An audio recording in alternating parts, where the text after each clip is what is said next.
Hello and welcome everyone. Today we are doing things a little different. I've got Jaim here who you can barely see in the camera. Come in, say hi. Hi. Alright, so our friend lent us this 2021 Dodge Ram Night Edition. We drove in the truck for a few minutes and immediately Jaim went, oh my god, I love this truck, right? It's pretty sick. Trucks have come a very, very long way because over the past couple years, a lot more people have used trucks for more as a luxury vehicle, and the interior has gone up to show. Now, before we pull over and talk about the exterior, let's talk about the interior a little bit because I am highly impressed with the interior. Starting off with this gigantic 12-inch screen here that pretty much controls the entire car. Everything is fitted into the screen. It's very bright, very easy to use. I like the black contrast in the screen, which complements the rest of the interior very well. You've got your digital gauge cluster here that is very configurable. Your tachometer on the left, speedometer on the right, like most regular vehicles.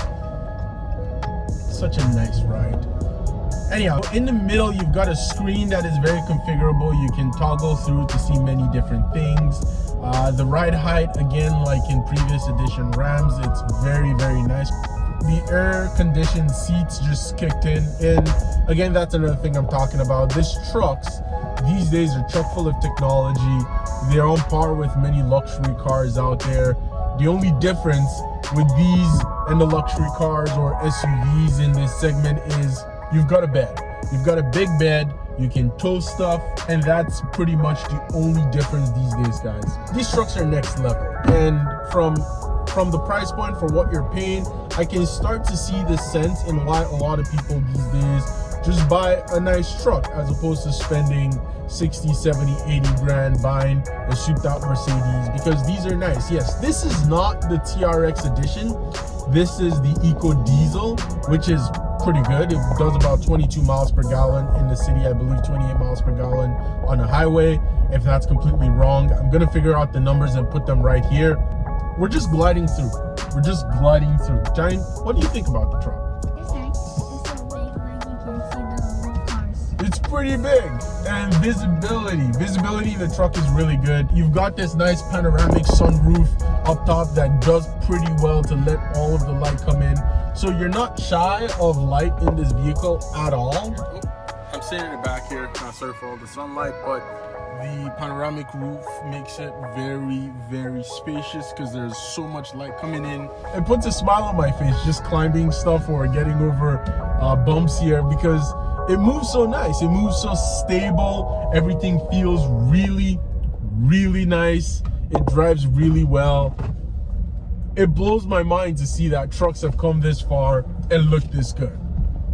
Back to the interior. Coupled with the giant infotainment screen, you've got this black leather all around that feels really nice, very well made. And you've got this there's this plastic material all across the front here with the limited badge all the way over there where James seating. And you've got your Harman & Kardon speakers all around. From a guy who doesn't own trucks, actually feels nice in here, very luxurious, very up to date. You've got everything you would need from a luxury vehicle standpoint. You've got your heated and cooled seats, lane keep assist, adaptive cruise control, every technology piece you need. You need your dash in the middle of your tachometer is very configurable. You can toggle through the screens to see messages, audio, trailer tow capacity, trip info, fuel economy, anything you wanted to see.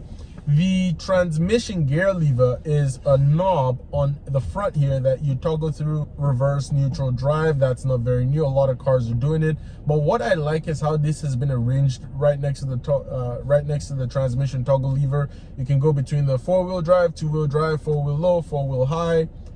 Now the only drawback I have with the interior is the piano black. Really, I'm not a big fan of piano black in vehicles because they are very easy to leave fingerprints all over the interior. However, Dodge did really well by limiting this to just the infotainment system, which again, a lot of people are gonna touch quite often. I believe it's the highest traffic point of a vehicle outside the steering wheel and the doorknobs. But this is very limited. It's not all over the control center control or anything like that. It's just on the infotainment system, and you would have to touch it quite a bit because outside you being able to turn off your air conditioning and increase or decrease the fan speed. Every other thing is buried within the infotainment system. All the climate controls, phone connections, everything like that is buried within that. Another thing that impressed me greatly with this car is all of the storage. The big plus you have with owning a truck is the fact that you're never lacking storage. There's tons of storage in the vehicle. All from under here, there's some storage. You've got your wireless charging pads here. You've got some storage over here with a socket down here that you can plug in your phones if you need to charge them. You've also got more storage there. This is for your coffee cups and nice lush finish that matches this right here. And it also goes down to more storage over here for your keys and all that stuff that you can also close to have that nice lush finish that matches all of the rest of the dash as well. And if you don't want that, you can move that all behind. Seating is good, no issues with seating. Sitting in the front is good. Sitting in the back is even better.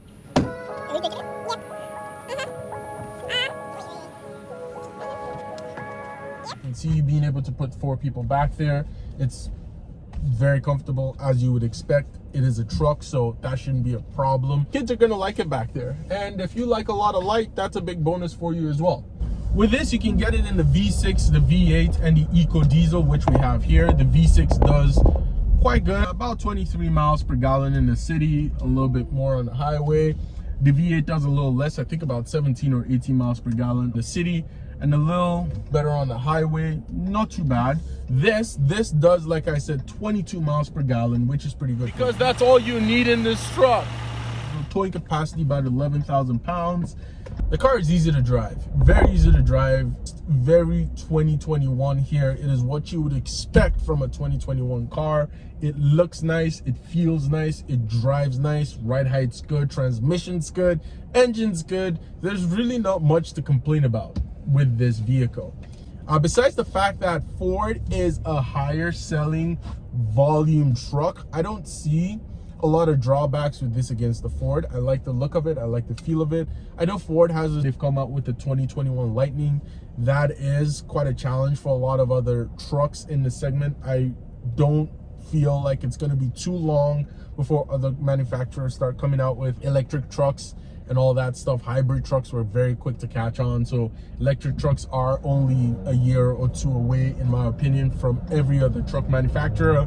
To be able to sell, you have to sort of meet up expectation. Wrangler has the 4xe, and I don't think Dodge is going to be too far behind with an electric truck. So we're just going to come up here, pull over, and we're going to take a look at the styling a little bit, and I'll tell you what I think about it.